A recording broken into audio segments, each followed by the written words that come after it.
उस दिन कौरवों की सेना का व्यूह मंडलाकार रचा गया।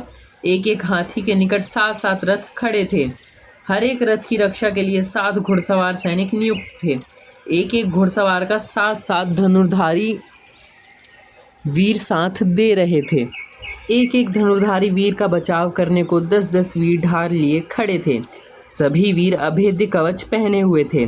इस सुसज्जित विशाल सेना समूह के बीच में अपने रथ पर खड़ा दुर्योधन ऐसे शोभायमान हुआ जैसे देवताओं की सेना में देवराज इंद्र।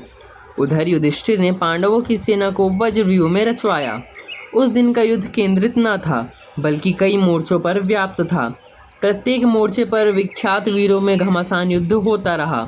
एक मोर्चे पर अर्जुन के विरुद्ध स्वयं भीष्म डटे हुए थे। एक स्थान पर द्रोणाचार्य और विराटराज में भीषण युद्ध हो रहा था।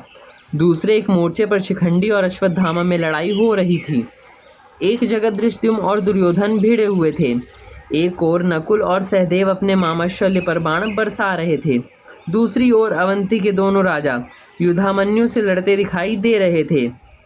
एक मोर्चे पर दुर्योधन के 4 भाइयों की अकेला भीमसेन खबर ले रहा था, तो दूसरे मोर्चे पर घटोत्कच और भगदत्त में भयानक द्वंद्व छिड़ा हुआ था।